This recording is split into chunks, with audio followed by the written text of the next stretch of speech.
Okay. As we relax and as you close your outer eyes and are in this moment, imagine yourself alone, sitting on a soft, sandy beach under the night sky. The air is cool, gentle, and carries the scent of salt and sea. Above you, stars shine brightly, and you notice the silver moon's glow reflecting on the waves in front of you. Each wave rolls in and out, a soothing rhythm that calms your mind. Listen to the sound of the waves as they gently touch the shore. With every breath, you feel yourself more present here on this peaceful beach. Above, shooting stars streak across the sky. Watch the trails of light, fleeting but beautiful, reminding you of nature's wonders. Let your gaze drift over the stars, feeling their quiet presence. The night sky feels endless, a tapestry of sparkling lights above you. Now bring your awareness to the vastness around you, the ocean, which stretches out deep and mysterious, full of life and possibility. The sky above, limitless, a canvas of stars and dreams. Allow yourself to feel the connection between these two vast realms, the ocean and the universe. Both immense, both filled with secrets and beauty.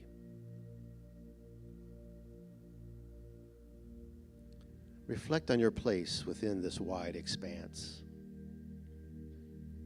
Like the stars and the waves, you are part of something much greater. With each breath, feel yourself relaxing into this sense of wonder and belonging.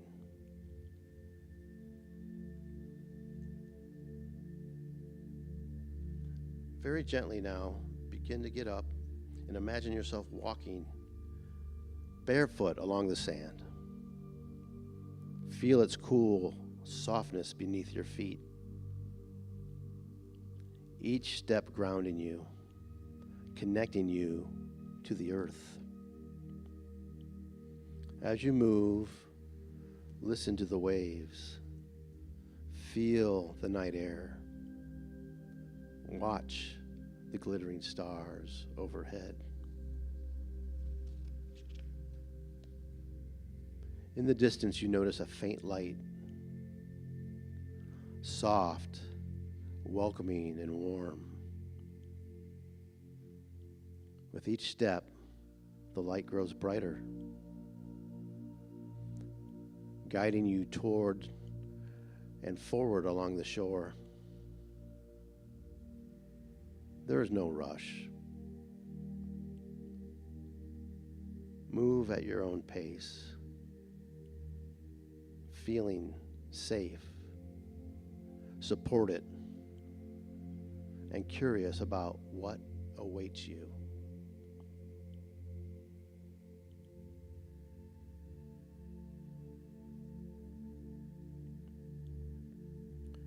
Soon you arrive at a small campfire, glowing against the dark.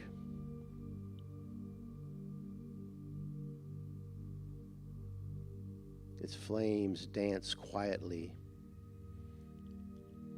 casting a gentle light and warmth. Sitting by the fire is a familiar figure, your younger self. Notice their face, their posture, the innocence and wonder in their eyes. Take a seat beside them, sharing in the light and warmth of the fire.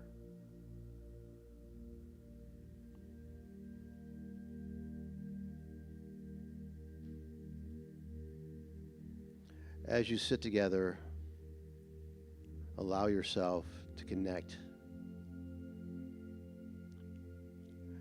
deeply on a spiritual level, spirit to spirit. Gently place a hand on your younger self's shoulder, offering comfort and understanding.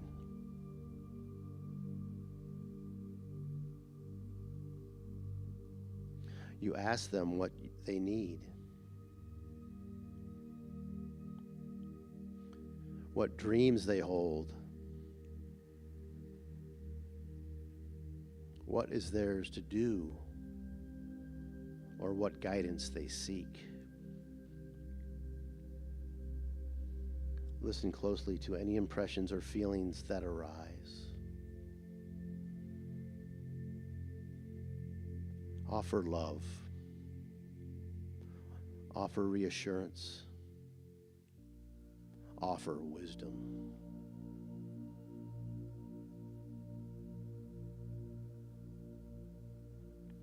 Feel the bond between the past and the present, united by kindness and compassion.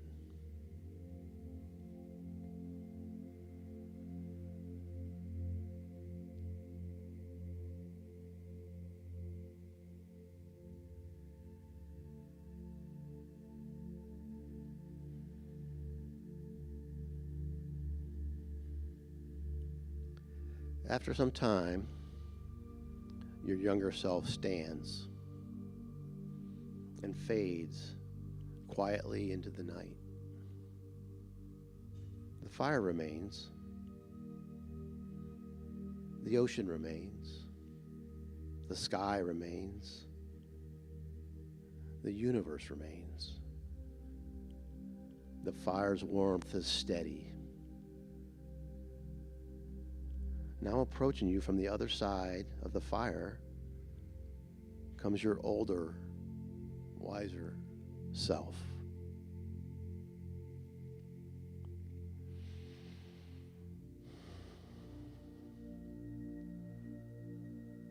Notice their gentle presence, their calm confidence and understanding.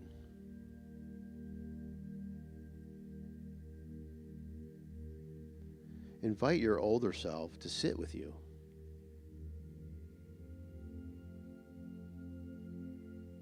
Ask them what wisdom they have to share.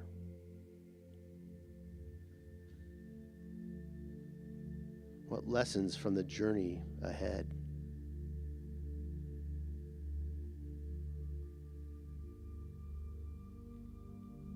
Reflect together on what you might need to let go. Old worries, old fears, old patterns, or just burdens. Let them go.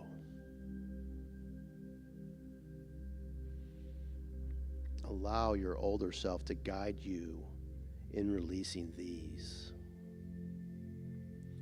with the assurance that you are safe and supported.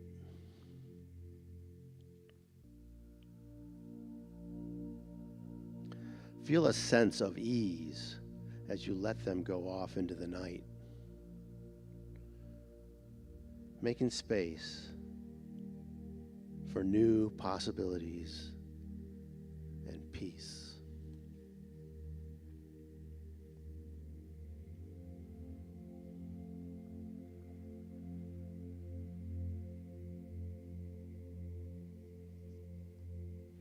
The fire remains. Its warmth is steady.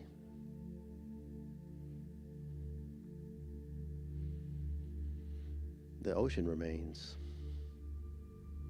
The universe remains.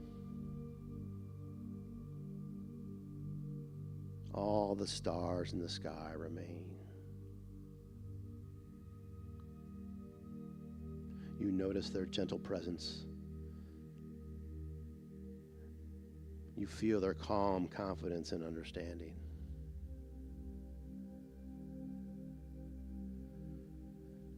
As the campfire continues to glow, another figure appears. This is someone important from your past.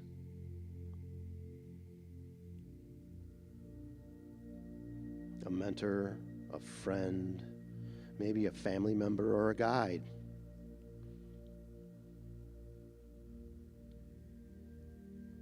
Someone whose presence brings feelings of love and peace. Greet them warmly and notice the energy they bring to this sacred circle.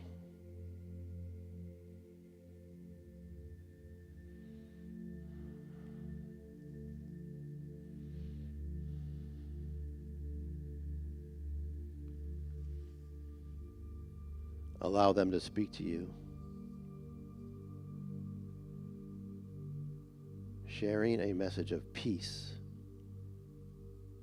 spiritual alignment, or encouragement for your path ahead.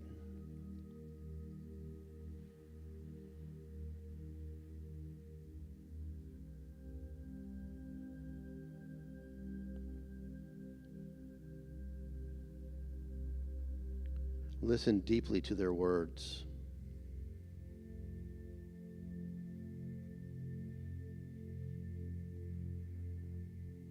Let them fill your heart with calm and assurance.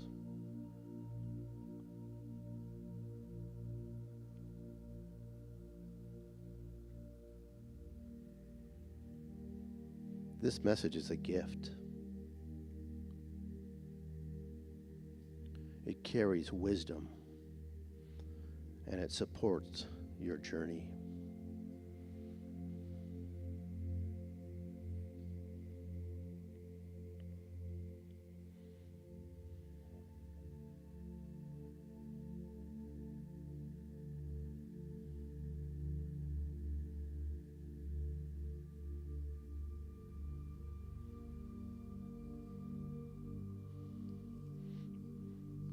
Take a moment to thank them. Feel gratitude.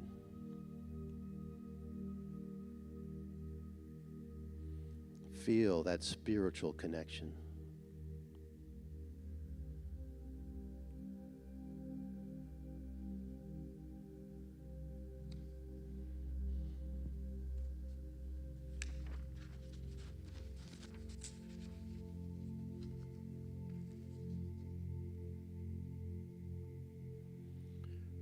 The fire remains. The ocean remains. The sky remains, full of stars. The sand on the beach is everywhere, between your toes.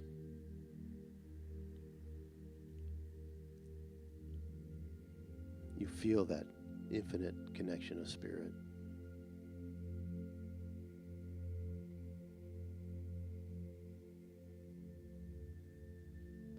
You look out on the horizon.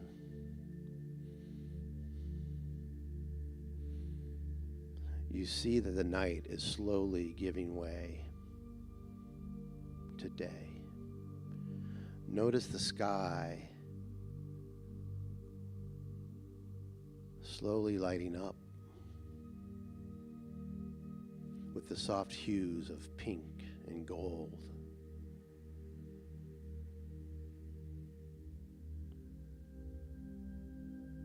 The sun begins to rise over the horizon.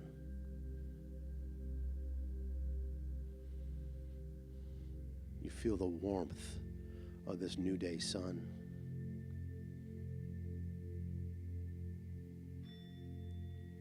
brings new energy.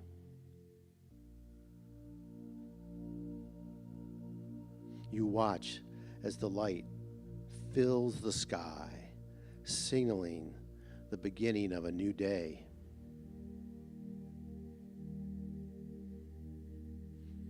Feel yourself renewed, filled with peace, wisdom, and a sense of connection.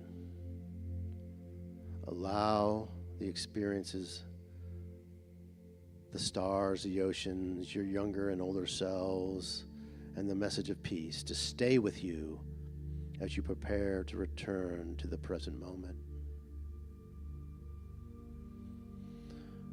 So begin to notice your breath, the sensation of your body resting. Wiggle your fingers and toes. Feel the present space around you. When you are ready, open your eyes gently, bringing you a sense of calm, clarity, and hope for the new day ahead. This meditation is now complete, and the service will begin in 15 minutes. Thank you, everybody.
Testing 1, 2, 3. Testing 1, 2, 3.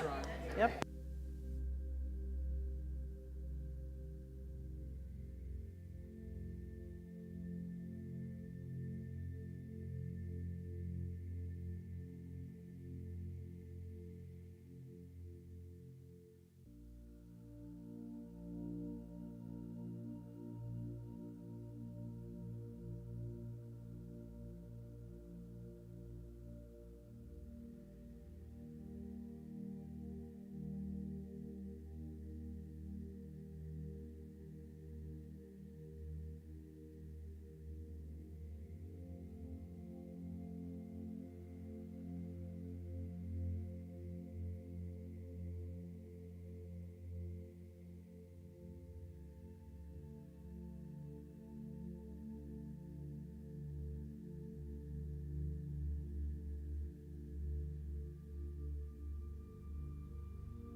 Good morning. Good morning, everyone. Welcome, welcome. We are the Big Love Band, and we are here to bring the love. So feel free to stand with us if you like. Join in and let us hear your voices.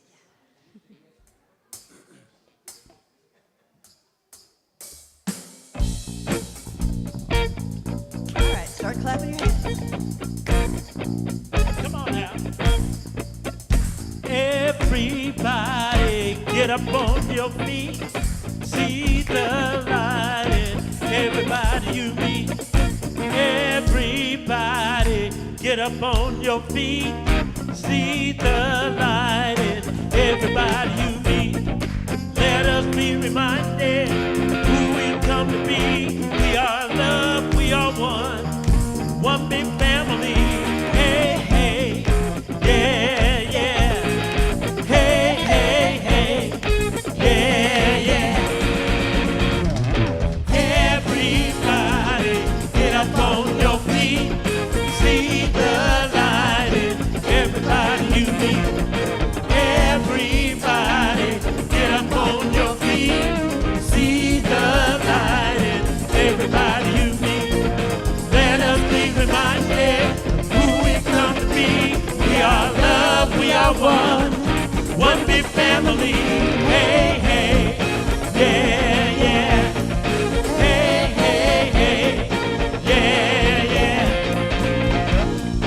Let us make a joyful sound. Here we stand on holy ground. Let us make a joyful sound. Here we stand on holy ground. Let us make a joyful sound. Hey, hey, hey, hey. Everybody, get up on your feet. See the light in everybody you meet. Everybody, get up on your feet. See the light in everybody you meet. Let us be reminded of who we come to be. We are love, we are one big family. Hey, hey, yeah, yeah. Hey, hey, hey, yeah, yeah. Come on, y'all.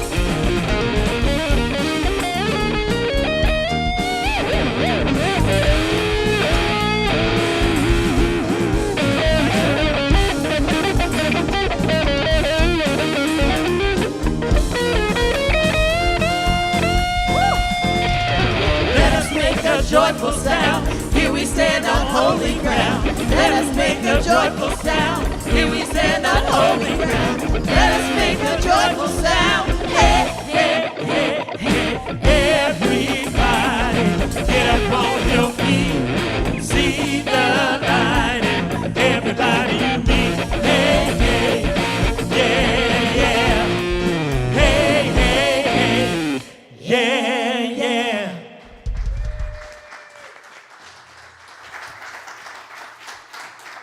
Well, good morning. I invite you to all stay standing. We still got a bunch of stuff to do standing up. Sorry, didn't mean to startle anybody. Good morning. For those of you who don't know me, my name is Shel Redfern. I'm a staff minister here at the center. And wherever you are on your spiritual path, you are so, so welcome here.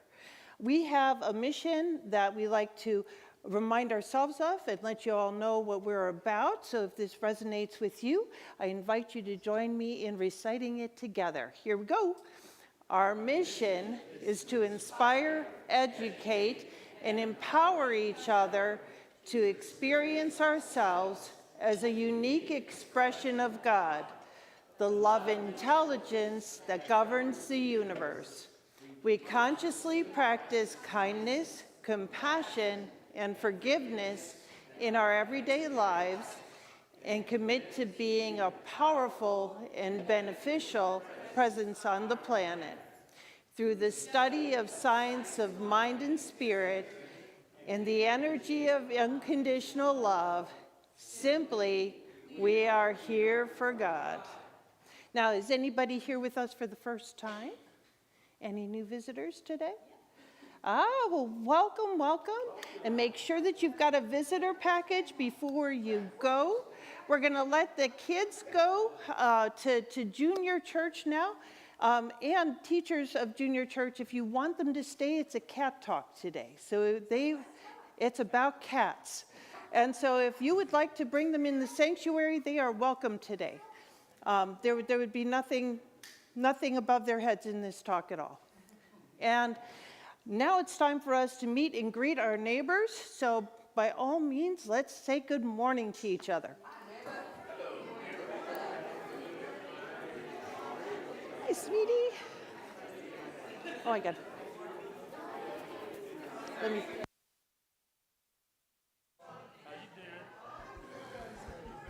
You rock your guitar part. I must say, once in a while. I say you asked and you shall be given. I was like, I need to hear you, and you were like, okay. Yeah, I wasn't quiet.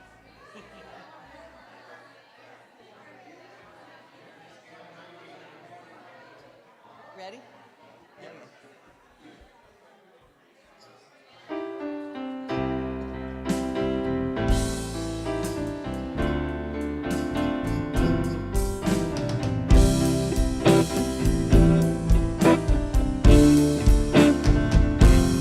All is well,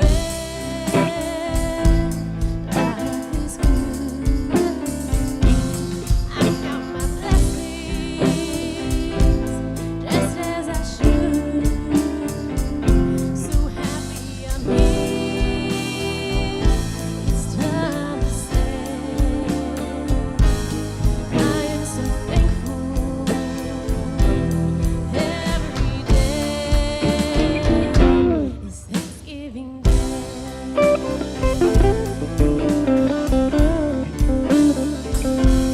God is so good. God is so good. People are kind. People are kind. I am so blessed.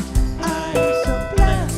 Each day of my life. Day of my life. Blessings now flow with each breath I take. Each breath I take. I am so thankful. I am so thankful. Every day. It's Thanksgiving Day. Thanksgiving Day. Thanksgiving Day. Thanksgiving Day. God is so good. God is so good. People are kind. People are kind. I am so blessed. I am so blessed. Each day of my life. Day of my life. Blessings now flow. Each breath I take. Each breath I take. I am so thankful. I am so thankful. Every day is Thanksgiving Day. Thanksgiving Day. Thanksgiving Day.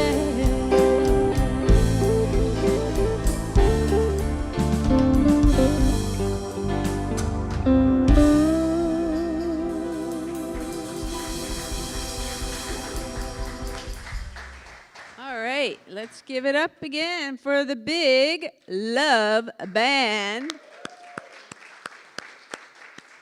Because we're so blessed to have them and so grateful. So I just want to say thank you to Mark, who did a lovely meditation this morning. I'm going to have to play that back a few times. And he's holding high watch, which means he is keeping the high consciousness for this service, for everyone involved, everyone here in person, all the service teams, and everyone out there watching online. Thank you, Mark. And we have some announcements, something different. So I guess yesterday, I don't know how that went. I didn't talk to Patty, but yesterday we had a beautification day. Went good? Phyllis, you were here? Oh, we put in the new bricks? Oh, my mom's is out there. I have to go look. And November 29th is another beautification day. So I always encourage you to come out and help out where you can. And we have a beautiful 3-acre property here, and it takes a lot of work, a lot of hands to help out with that. Today is CSL Women's Group, so stay afterwards and It's our tea time and conversation. Melissa Arterbury, I think, will be facilitating that, so hang out for that. Now, speaking about hanging out after service, we have a membership vote to change our bylaws regarding membership. So we want to be more inclusive, to have more people able to be members. People think they're members, and they're not technically members, and there will be a membership class, January 10th or something, Kay? In the beginning, somewhere around there, I think it's January 10th, we'll be doing some membership classes to get you guys into the flow, those who aren't official members, because we have members that can vote, and those are people that have been here, have taken class, tithe regularly, and you want to have a voice. You know, people, when there's elections, people complain about, oh, I didn't get what I wanted. Well, you know what? You can get what you wanted here if you become a member, a voting member, and I encourage you to do so. We're relaxing the prerequisites for that, so I would say vote yes, but anyhow, Thanksgiving Day, we're having a 12:30 meditation, a 1 o'clock gratitude service, and our community potluck at 2 p.m. So there is a sign-up sheet for everyone. We don't want to have 20 mashed potatoes and, you know, and nothing else. So we will have turkey and ham, though. That's all taken care of. And that will be the only potluck we will have this month. We're not going to have one the following Sunday. So please come out and participate and have some fun. I know it's usually such a beautiful time. And every week we have the same things, same, except for change.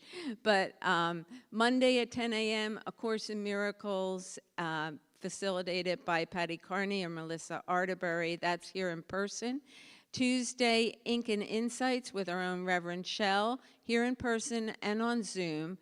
And meditation Tuesday, 6:30 p.m. with the wonderful Linda Lloyd here in person. Wednesday at 12 p.m., the Science of Mind study group with Reverend D or Reverend Shell or whoever happens to be here at that time.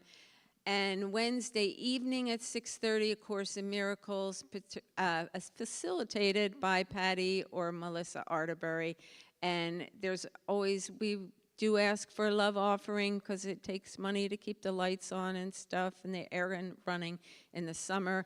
And but it's not required, and you can just drop into any of those any week, anytime you have some time. And December 6th, this is exciting, guys. Number one, it's an installation of our spiritual leadership team. So that's Reverend Shell, Reverend Malika, and Reverend Denise, Reverend D as she likes to be called. And so we got people coming from all over Science of Mind centers to come here to our center. And I encourage for everyone to show up, to show support of this center.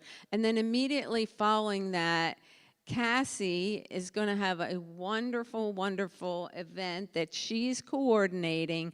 The food, the DJ and dancing. You know, dancing is one of my favorite things. And, of course, food's not too bad either. I hope there's chocolate, dark chocolate afterwards. Anyhow, Cassie, you have anything else you'd like to say about sponsorships? Yes, we still are accepting sponsors. So if you would like to donate more than the $50, there is a sponsorship option where you can put your custom amount online. So feel free to do that, and we're doing something extra special for anyone who would like to sponsor the event as a whole, because we are renting decor, and we are asking for extra decorations from our volunteers to bring. We're having a whole beautiful holiday dessert table. We're even going to have a kids cookie decorating table, so bring the kiddos. So all of that takes time and money, so if you are feeling called to give a little extra, that would be great, and we will definitely honor that during the party. Yeah, and that's before the end of the year, so you can put it on your taxes when you write a nice big support donation sponsorship. You can write it off on your taxes for 2025. So, yeah, come out. I know this group, our community, we always have a wonderful time together. I always look forward to the times that we spend together. And so right now, without further ado, which is not right, I want to welcome Linda Lloyd to come up and give us our reading for today. Welcome, Linda.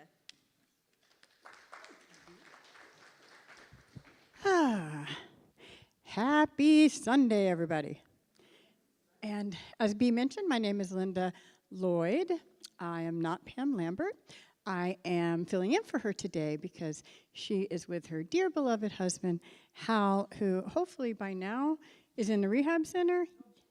Yes, yay. We've all had him in our prayers, and just in case you don't, add Hal to your prayers for his next venture into the rehabilitation facility. So today, Reverend Shell is going to be talking to us about appreciation for our four-legged family. How many of you got four-leggeds? Woo, yeah, we're an animal. We're an animal group here. We're animals. They are just, I know they bring so much joy into my life. And we can also, for those of you who don't have animals, there's more life than this box. And today's reading is from Marianne Williamson, and the title is Our Deepest Fear. I love Marianne Williamson. I was so excited to see this reading come down for me. And this is a very famous one of hers. So if you haven't heard it, or if you have heard it, here it is. Our deepest fear is not that we are inadequate. Our deepest fear is that we are powerful beyond measure. It is our light, not our darkness, that most frightens us.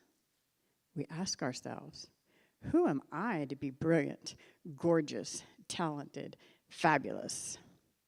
Actually, who are you not to be? You are a child of God. Your playing small does not serve the world. I think we should say that one more time. Playing small does not serve the world. All right, good for you guys. There's nothing enlightened about shrinking. So that other people won't feel insecure around you. We are all meant to shine as children do. We were born to make manifest the glory of God that is within us. It's not just in some of us, it's in every single one of us. As we let our light shine, we unconsciously, or I'll say consciously for some of us, give other people permission to do the same. As we are liberated by our own fear, our presence automatically liberates others. So let's take that into prayer. If you're comfortable, closing the outer eye. And let's take a nice deep unifying breath. How good it is to come together in agreement that God is ever present. God is all there is in everything, everywhere, everyone, every place and space.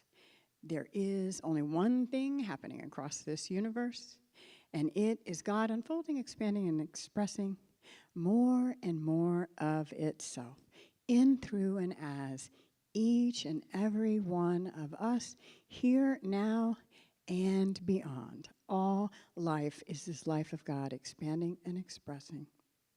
So as I know this to be so, I know that my life is that very life expressing love and peace and beauty and joy and harmony and creativity and intelligence and wisdom and so much more.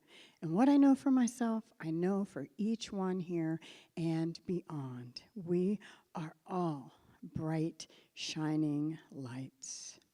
So I am just knowing that today, as I love to say, is another 5G day, a great, grand, glorious, good God day. And I absolutely know this to be so because I know it's always been and it continues to be. So it is from that place, that space of knowing that I bless this service and knowing that as Reverend Shell comes up to speak, that she is an open channel, that she articulates in ways that fill our hearts, and that we leave here a little differently than we came today, inspired and loved up. So for this and so much more in this divine month of gratitude, I am so, so very grateful for this and so much more. And together, we can anchor this by saying the words, and so it is. Amen. And one more song by the Big Love Band. And so going along with the theme of appreciating our four-legged friends, I was asked, can we do this song? I'm like, okay, Cassie, I'll do it. No, actually, we're going to do it. So just a reminding of how much they are part of us and we are part of them. And if you want to hear it again, you can go out there because it finally got released. She Right. is on all platforms that you find music. So, hint, hint. Sometimes we think we've lost everything, but we still have that little cat or dog or that horse that's looking right at us, and we know we're okay. Here we go.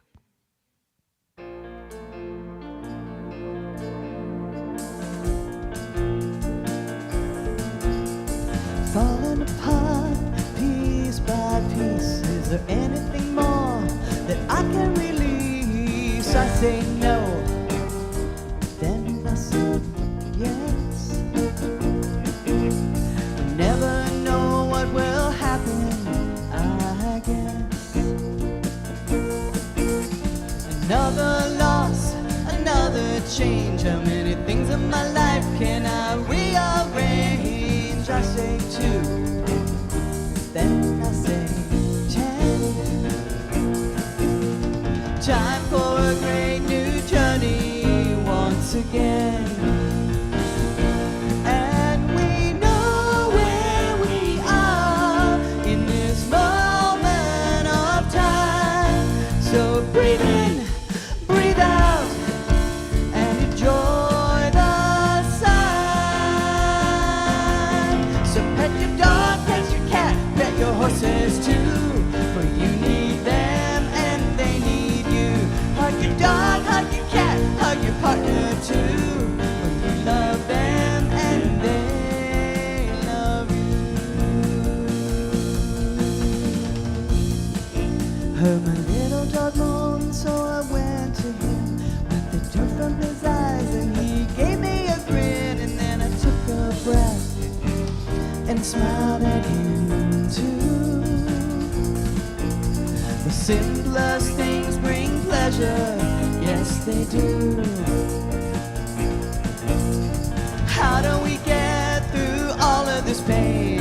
I don't even know how much time remains. So now I take a breath and realize what's true. Where we are right now is what matters, me and you. And we know where we are in this moment of time. So breathe in, breathe out, and enjoy the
Oh, come on.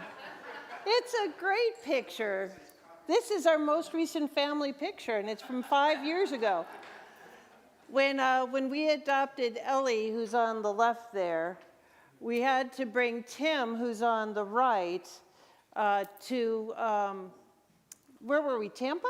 Yes. Yeah, Tampa, to the foster home to ensure that Tim and Ellie got along before they'd let us adopt her. So this is Ellie's adoption day. Isn't she cute? She is a little monster. She's like I say, 5 years old now, and she's just adorable. And when she and Tim met, Tim just didn't know what to do with her at all. She just kept licking at him and stuff, and now he's like, you may lick me. He's just something. All right, so our four-leggeds. If you've known me for 10 minutes, you know about my four-leggeds. Tim has his own story, and those of you that have been in this center long enough go, Tim, you have a dog named Tim. You had a best friend named Tim. It's no coincidence, and we did not name that dog. The dog came to us with that name. That's how we knew that was our dog. So there are some people in this room that appreciate that. I won't get into that story just now. Instead, I'm going to talk about boxes.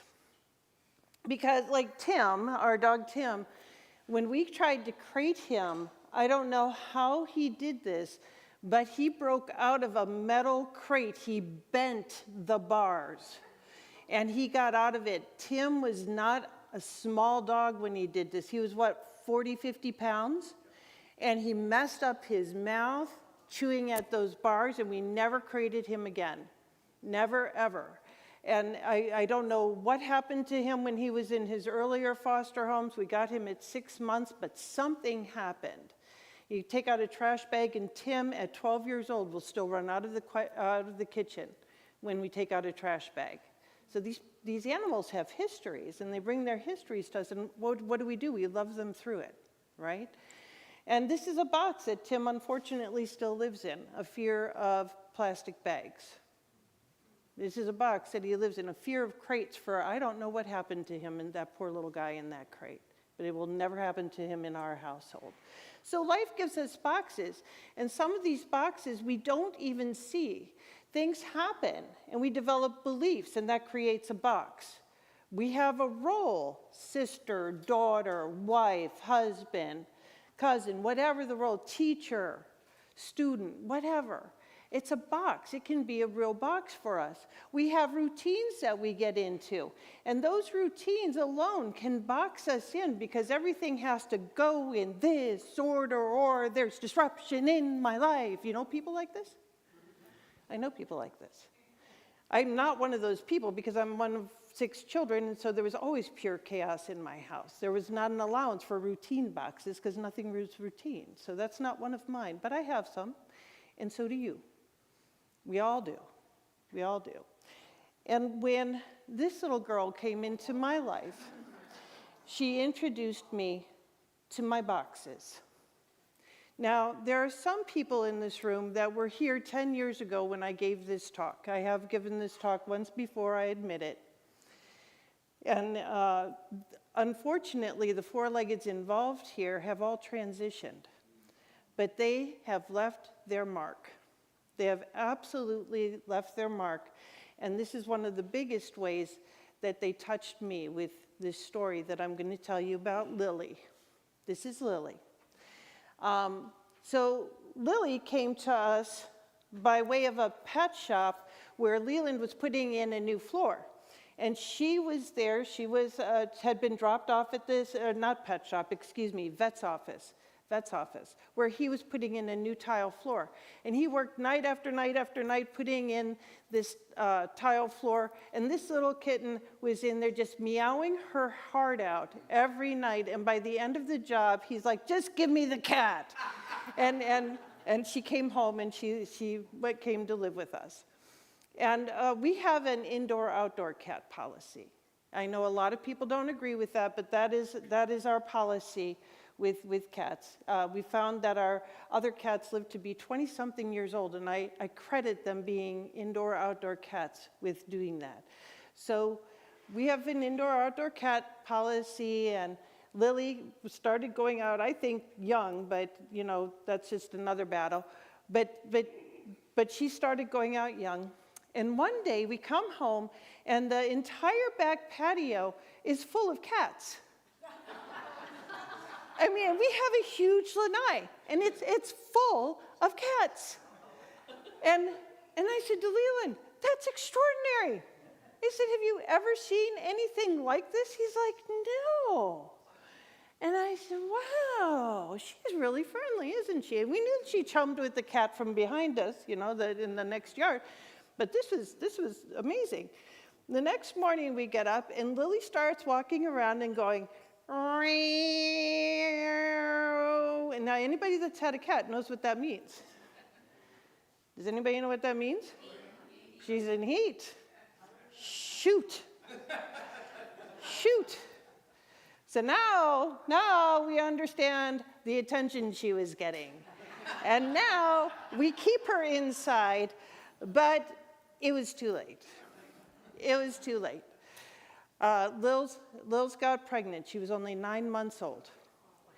And they had told us, wait until she's in heat for the first time to get her fixed. That's why she wasn't fixed, because they said, wait for that first heat. We knew that the ram would come, and we'd know, and we'd keep her in, and everything would be fine. It wasn't fine. And so I really hoped that maybe she'd have just one kitten or 2 kittens, and then we could keep all the kittens, and it would be great. Or, you know, maybe she wouldn't get pregnant at all. No, she got pregnant. She did. So this is when she started being my teacher. Because I brought her to the vet. We found out that she was pregnant, but there was nothing on the outside to indicate that she was pregnant at all. Nothing. Nothing. She wasn't heavy. Her body wasn't changing yet. Nothing indicated that there was new life on the inside of her. There's a lesson in here for us. Do you hear it?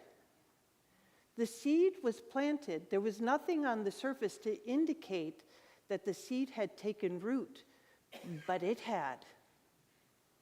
But it had. So we started to make preparations for what we knew was the inevitable on the outside world. So I put together a box, and I put these old towels in it, and I wanted Lily to know that there was a safe place for her to go when these kittens would eventually come. So I make this box, and I fill it with towels, and I put it in my office. And I would just drop her in there so she knew where it was and what it was. And I just keep dropping her in there and dropping her in there so that she knew that there was somewhere safe for her to be when it was time. I was preparing the way for her. So this is the way life works. We plant these seeds, they become implanted. We can't see a single thing on the outside world, and somebody's preparing the way for us. Spirit is preparing the way for us. Spirit is making things ready for this to come in. It's amazing. So the quiet work of becoming, where am I being called to emerge? And how is life already readying the way? Look at your own life. What seeds have you already planted that maybe you can't see anything yet, but you've been tending them, and you know somewhere in you that something's going to happen. And maybe you start to see some visible signs in the outer world that Spirit is paving the way. Awareness. She gave me awareness. After a little while, I did start to see changes in Lils. You could see that she became heavier, and that she was starting to secrete some milk and stuff. And as time went on, she became heavier and heavier with these kittens. The kittens started to move in her. I could put my hand on her belly and feel them move around. And at first, she was fine. She still ran, played, and did all things Lily. But after a while, that became harder and harder and harder. Why? Because this life inside of her had taken on new life and was growing and expanding and growing and expanding and starting to make itself known on the surface, starting to make itself known. And inside of Lil's belly, it was getting crowded. You could see when it started to get really crowded in there. It became pretty difficult for Lily to get around. She would get up and, go and do her business, eat, sleep, but she was sleeping a lot more than anything. And I think that this is what happens with these ideas and these concepts that we plant into the fertile ground. Eventually, things get crowded. You guys have heard about the chicken in the egg, right? The chick in the egg, that gradually that egg fills with so much poop, the chick has to peck its way out. That's what happens. That's why they peck their way out, because they have to get out of there. So everything kind of works like this. If we look at the world of form, there is a micro all over, all around us, of the macro of what's going on of our life. If we can be open to what we're seeing in front of us, we've been given visual cues everywhere of how life really works. And this is one of them. New growth pushes itself out. It gets crowded. It starts to have to move. It starts to have to be released. The chicken in the egg, the plant in the acorn, it has to break the acorn open. It has to come out. It has to. It outgrows its current circumstance. And so do we. We outgrow our current circumstance. We become too big for the environment that we're in. This is what's happening with the kittens. They're becoming too big for the environment that they're in. And it's getting crowded and it's getting uncomfortable. So where is life nudging you to grow beyond where you've been? It's there. It's there. Where is life nudging you? So Lil's was on our bed one night. We knew it was getting close. And she's on our bed, and I was watching her closely, and we knew it was any day, just based on she's starting to pant, starting to go into labor. And we pretty much knew it was going to be that day, because she's panting, going into labor. And she wouldn't go in the box, and she wouldn't stay in the box, but she would be on our bed. At about 3, 4 o'clock in the morning, I woke up, and she wasn't on the bed. And I went, oh, dear. So I go to find her, and she's in the box next to my desk in my office, and there were 5 new kittens. 5 new kittens. And so I did one of these. Watch my mic, guys, because I'm going to blow it. Ah! And I said, oh, my God, oh, my God, oh, my God. Poor Leland's in a dead sleep, right? He's in a dead sleep. He gets up, he runs into my office, are you okay? Oh my gosh, look at them! And he's like, what is going on? They're here, I was so excited, and I'm an enthusiastic, excited girl. And he's like, oh my God, jeepers, Shell, you just gave me a heart attack. Sorry. And so it was, the kittens had arrived. And she did it herself. She did it herself. She didn't wake me up. She was quiet the whole time. She had them all cleaned up. And I just kept looking at her going, what a strong girl you are. I had no idea this poor little abandoned kitty went through that all by herself. What a strong girl she was. And it made me wonder what strengths I have that haven't come out yet. Maybe the situation hasn't called for it, but I think that we're stronger than we even know on the inside. But maybe it hasn't been called forward. And so often, we live in those boxes, right? Because there's a fear that we can't handle what life's going to give us next. And I think we're stronger than we think. I think we can do more than we think. And I think when we look at these guys and see what they've gone through, look at Timmy, look at her, 9 months old, probably 10 months old now. That's amazing. And we're no different.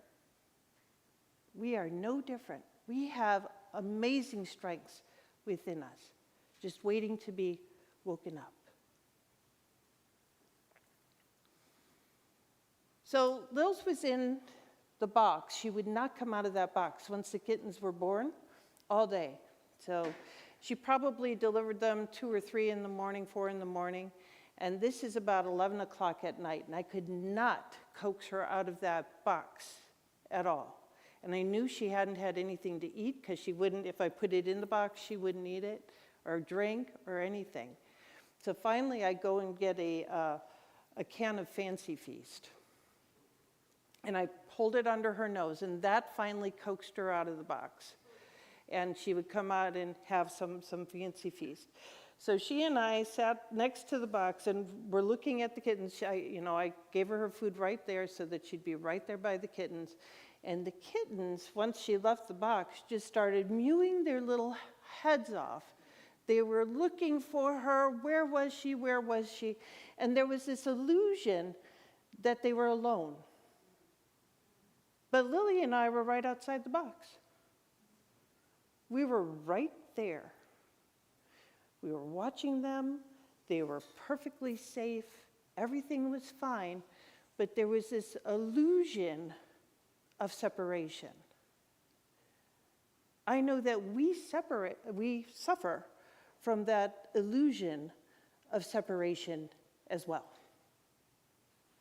We suffer from that in our lives, that we are separate from each other, that we are separate from spirit, that we're alone in this. We are not alone in this.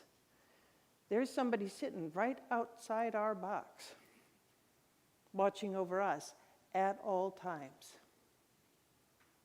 At all times. It is in us, it is as us, it is around us, we are in it, we are as it. We are not alone. We are never alone.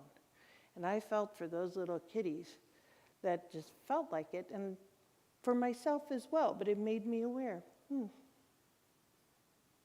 Maybe that's the way I respond. So how often do I search for what's already holding me? How often do I search for that? It's right where I am. In the same way that Lily and I were right where those kittens were. They just couldn't see us. They just couldn't see us. Well, they eventually found each other, and they put themselves in a huge heap of little kittenness. I think, there we go. And I think that this is probably about the way they were in Lily's belly, the little kittenness, and there's Lils with them.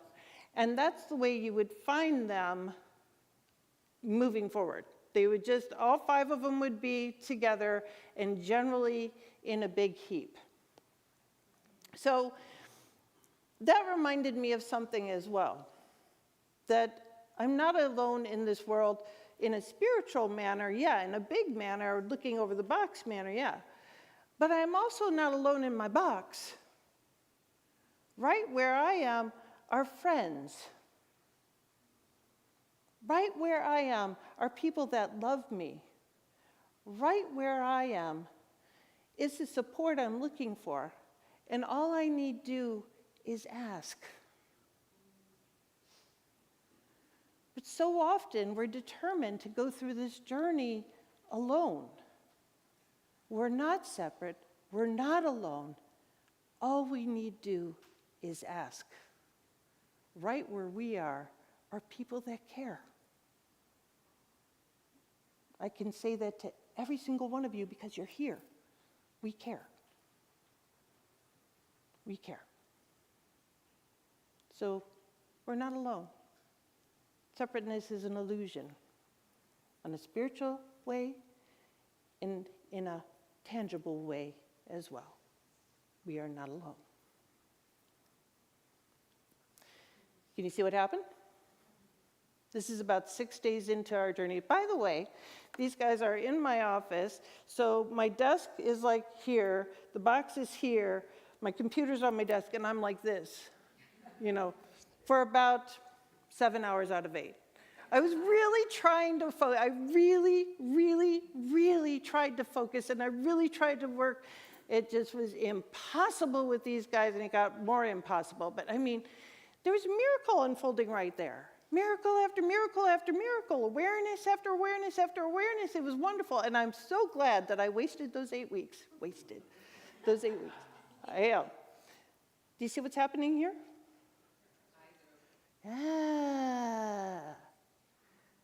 Yeah, that's George. He's opening his eyes. Do you know what? George didn't even know he had eyes. He didn't. And you can imagine when he first opened his eyes, it'd be like, oh yeah, geez. It had to hurt. It did. Not only do you not know you have eyes, but you've never seen anything before, and the first thing you see is this bright light. Painful. Isn't that the way we are sometimes when we discover capacities that we didn't know? Painful, I didn't know. Yeah. Not only did they not know that they didn't have eyes, they didn't know what seeing would do for them. Holy cow, whole new world. I mean, up until now, they would creep around the box on, way low, and they'd find each other, with their nose, nudging. They just hunched down, very, very timidly and find each other that way. Now they can actually see where the other is. We have capacities like this too.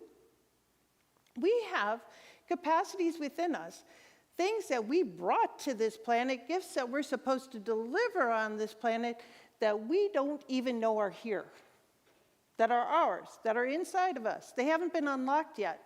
We haven't matured. You think about the opening of the eyes. The kittens had to mature to a point where their eyes could open. Their body had to be at a certain point, their mentality had to be at a certain point so that their eyes could open. That's true for us too. There are latent gifts within each and every one of us that are waiting for us to mature to a point that that gift can be delivered. And all at once, you've got this gift or talent that's always been in there that you had no idea existed, and it stinks and changes your life in every way feasible, in the same way this gift of sight changed theirs. This is actually my favorite thing that they taught me. It made me curious. What hidden capacities do I carry that I don't even know are there? And what will it take for them to emerge? How can I welcome them? How can I be open to them? How can I shift with them? How can I grow my box? Because literally that's what it's about, growing my box. So, once they could see each other, the adventure began. Let me tell you what, that little box became pure chaos. The 5 of them were like springing off the walls and batting at each other, and they were so, as you can see, stinking adorable.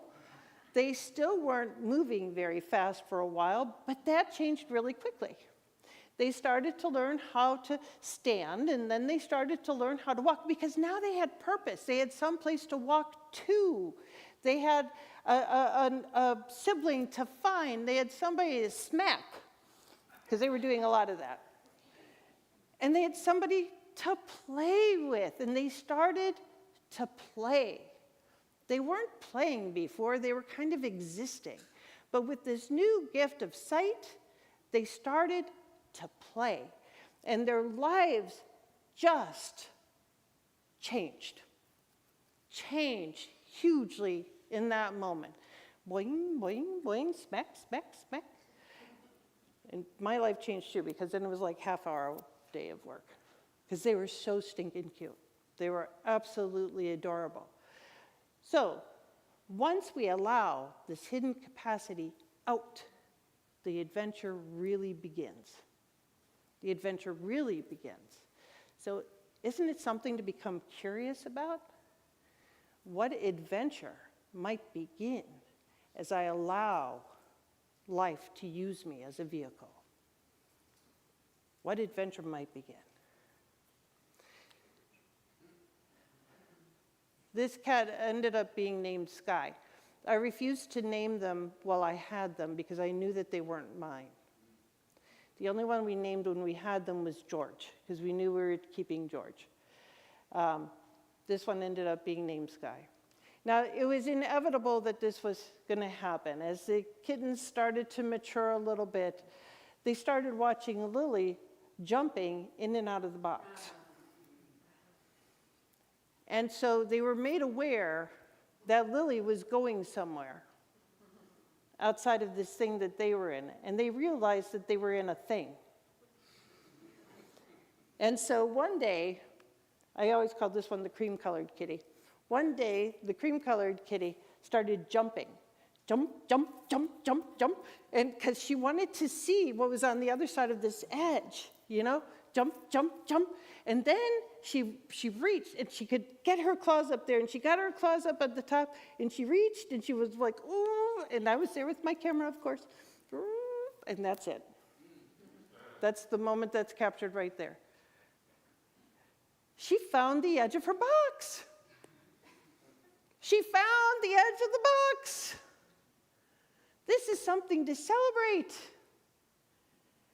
I betcha you guys can name some of the times that you found the edges of your boxes.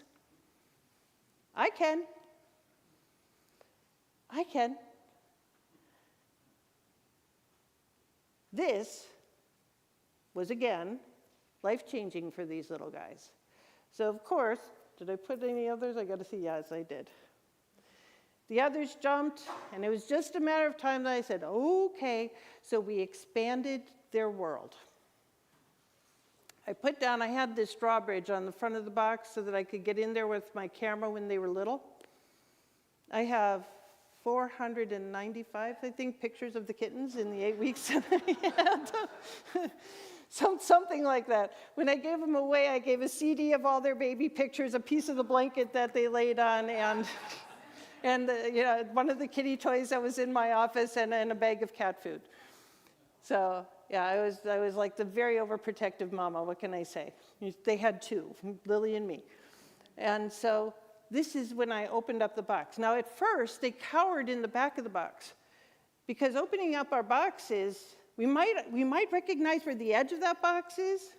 We might find the edge of the box, but to open up that box and to come out of that box is stinking scary. There's a reason we're in the box. It's comfortable there. We know where the edges are. It's very, very comfortable in there. And if we're going to expand our world, that's scary. Now, that expansion could look like new job. That expansion could look like move. That expansion could look like new school. That expansion could look, fill in the blank.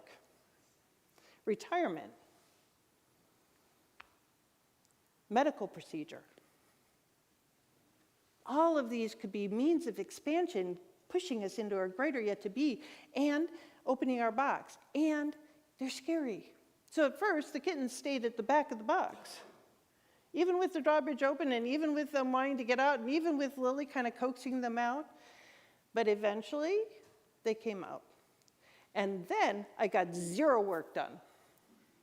Zero work done. I had 5 little kittens running around my office.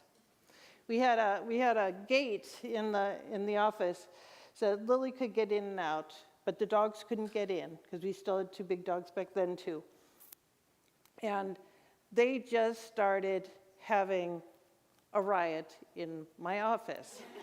They would find places. I'd find them everywhere. One day I came home, I had a recliner, and they were inside, all 5 of them, inside the back of the recliner. You know, and where one went, the other 4 went. And so one day I couldn't find them at all, and finally I found them on the bottom shelf of my bookcase. All 5 of them are there. They were just having a riot and exploring this new expanded world now called my office, from the little box of where their nest was to the expanded version of life now called my office. And they were having a hoot. They were having a hoot. I have videos. You know, I didn't realize at the time, I was posting almost every day on Facebook pictures of the kittens because I loved them. You know, it wasn't for anybody else. It was 100% for me because I just thought they were stinking adorable. And I didn't know that people were watching until like months later. Oh, those kittens were so cute. Oh, I'm so sorry they're not in your house anymore. I just loved it every day. It made my day. It changed, you know. It was amazing the impact that these 5 little guys had on lives that I knew nothing about. I'd have videos because they would just go flying around my office and literally bouncing off the furniture in my office. They were just great, having a ball. Well, one day, I come home from yoga, and my dog Sula, who is there, did not greet me when I came in. This is very unusual. Sula always greeted me when I came in from yoga. And so I'm looking for Sula, and I get to my office. Now you can see the situation. We've got that's my office door. We've got the gate in there. Before the kittens were allowed to run around in my office, there was a door cut in the bottom of it so Lily could get in and out. We had to block that once the kittens were running around so that the kittens wouldn't get out. But those little stinkers, and that stool is there because Lily would jump from the floor to the stool and the stool into my office. You see how that works? Well, those little stinkers, while I was at yoga class, climbed the gate up to the stool.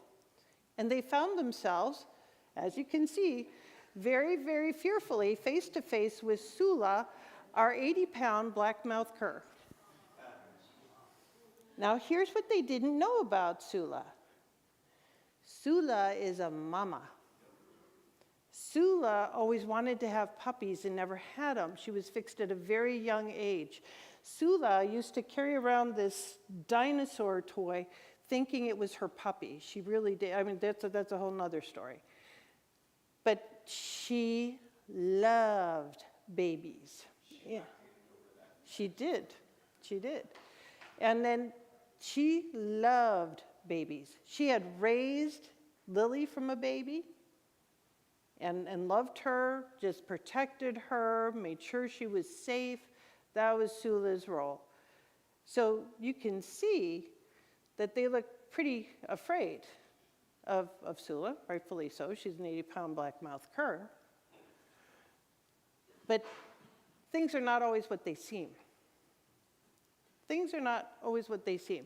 And sometimes the things that we are most frightened of are actually here to help us get from A to B safely.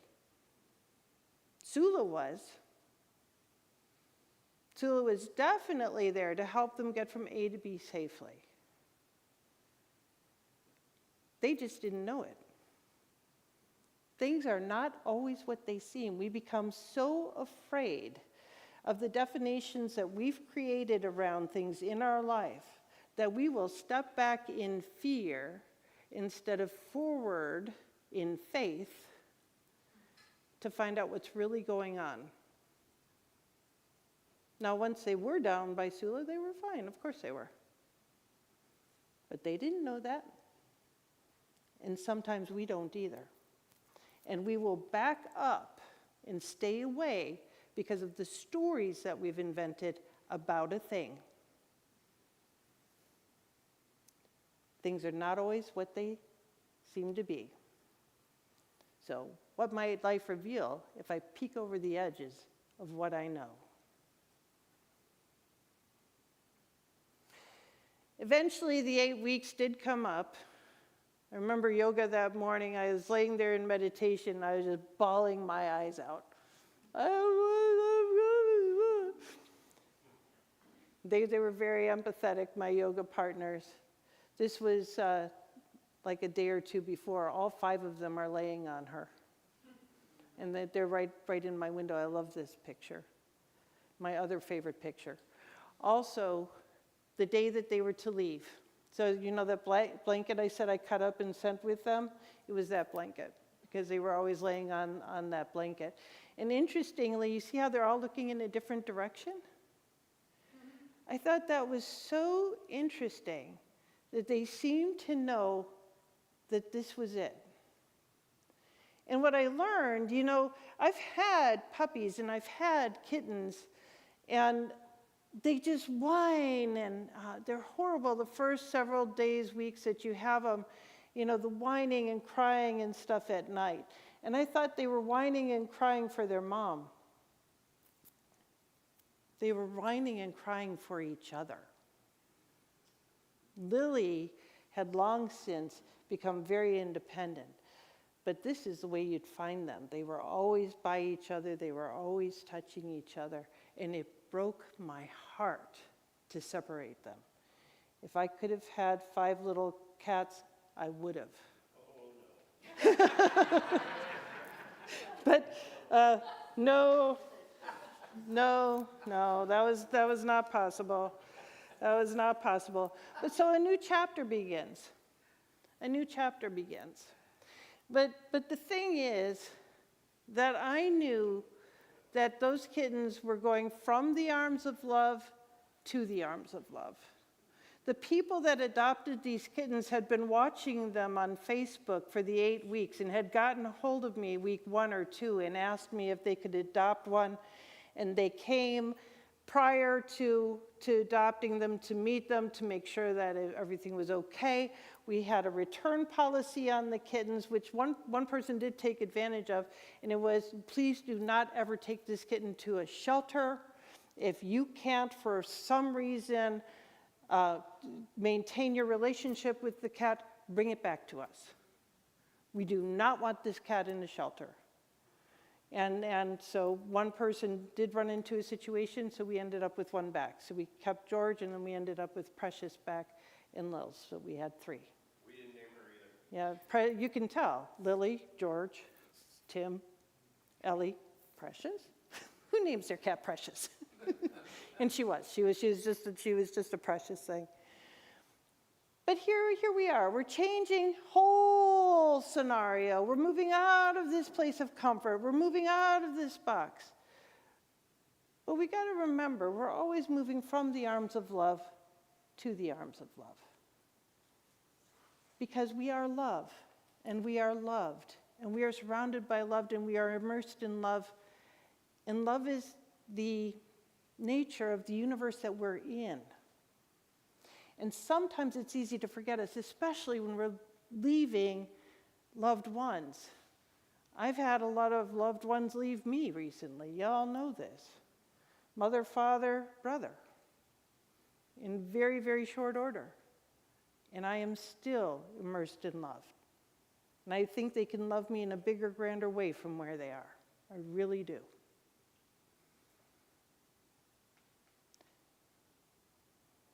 That's Sula meeting George for the first time. And so we left that open until George felt comfortable to come out and actually be with Sula. Sula couldn't get to him. George could do it in his own time. That's really the way the universe works all over. Here's the safety again. Safety net, safety net, safety net. We are safe right where we are. So, yeah, I know. George's world expanded. So that's why I say there's more to life than this box. Because they started out in this little box of safety. Safety for Lils, safety for the kittens, safety for everybody at the edge of my desk. And then we opened up the drawbridge, and it was the safety of my office with the gate in the door. And then we opened that little hole in the gate so that if George wanted to run back in there at any time, he would still be safe from the dogs. he could choose an expansion of the box. And then he expanded into the safety of the box of our house. Eventually, when he was a 20-pound cat, he got to be huge. The safety of our yard, the safety of our neighborhood. And so it goes with us.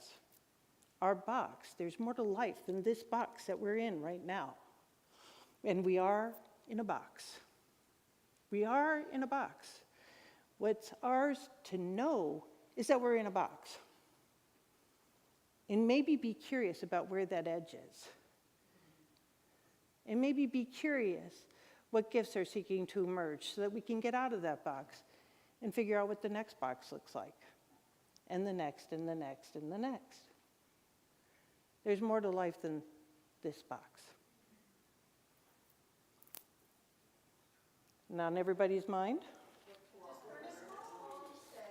What would Ernest Holmes say? What a great question. Now, the Marianne Williamson reading and what I'm about to read you from Ernest Holmes come from this idea that you look at this reading from Marianne Williamson. Our deepest fear is not that we are inadequate. Our deepest fear is that we are powerful beyond measure. It is our light, not our darkness, that frightens us the most. And we ask ourselves, who am I to be brilliant, gorgeous, talented, fabulous? Who are you not to be? Why are you staying in your box? Come out. You are a child of God, and your playing small does not serve the world. From Science of Mind by Ernest Holmes on page 406. Pure spirit exists at the center of all form. That's why we can learn from everything around us, because it's all the same. It's all spirit in form, so it all works the same. We can look at the tree and learn this same story. We can look at the kittens and learn this same thing. We can look at the people around us and learn the same thing. We are all micros of the macro, all of us, because pure spirit exists at the center of all form. Of itself, it is formless, but it is ever giving birth to form.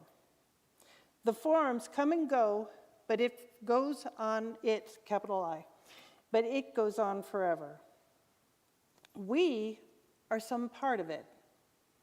If pure spirit is at the center of everything and always responding to our thought, there is no limit to its manifestation for us except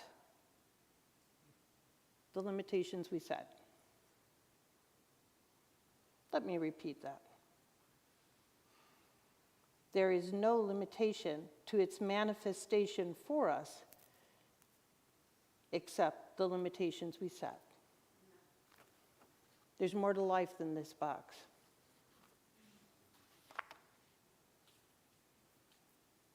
Let's take that into prayer.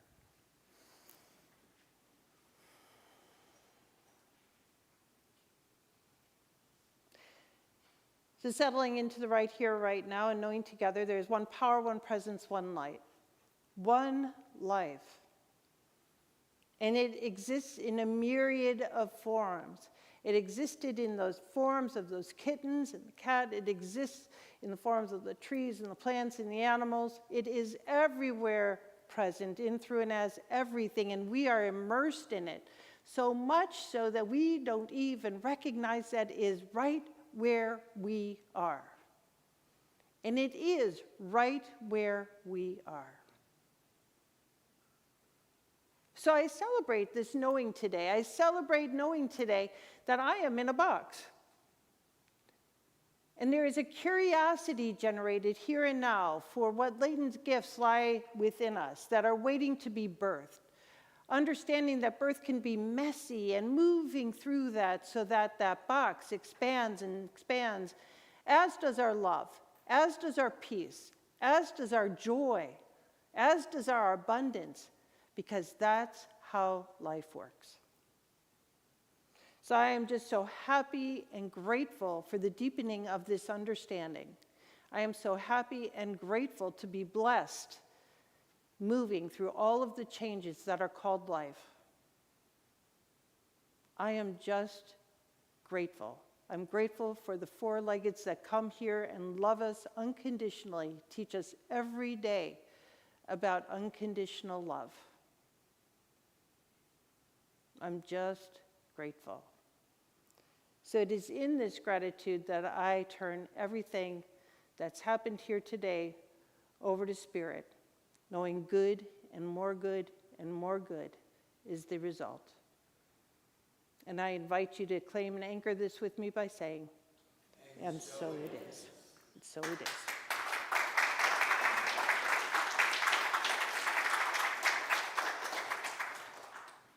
All right. It is time for our conscious giving here. The ushers are going to come forward. We have several ways that you can give and support the center. You can text a tithe to 239-320-3820. You can send your contribution by way of PayPal. Our email on that is paypal@cslcapecoral.org. There's a donate button on our website, or you can snail mail us a check. We appreciate all the gifts that come our way. So I invite you to join me in our tithing affirmation. Today, I know the activity of divine abundance is at work in my life and the life of this center. I give and receive generously as I live in the flow of bountiful good.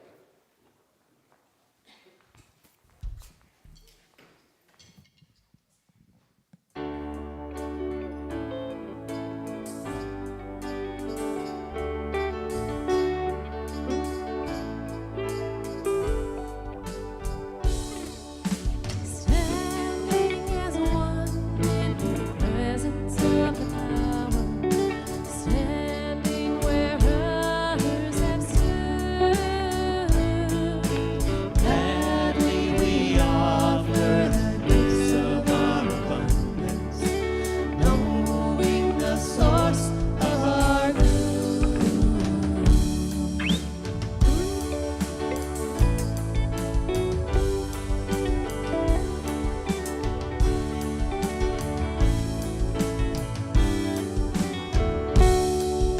Standing as one in the presence of the power, standing where others have stood.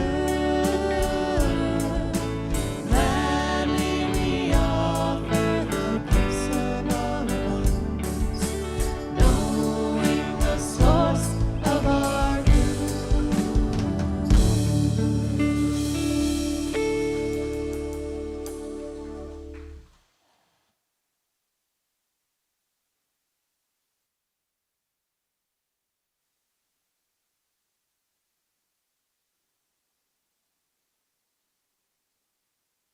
Gifts are circulated so they do more good for more people than is even imaginable.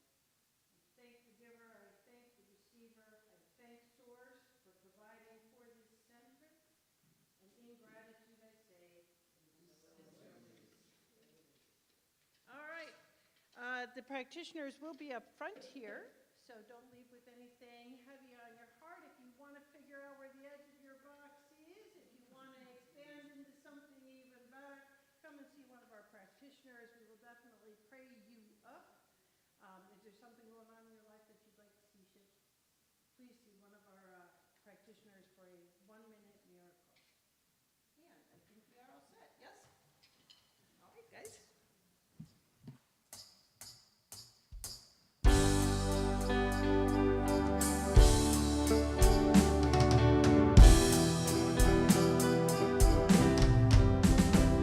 We let the love wash over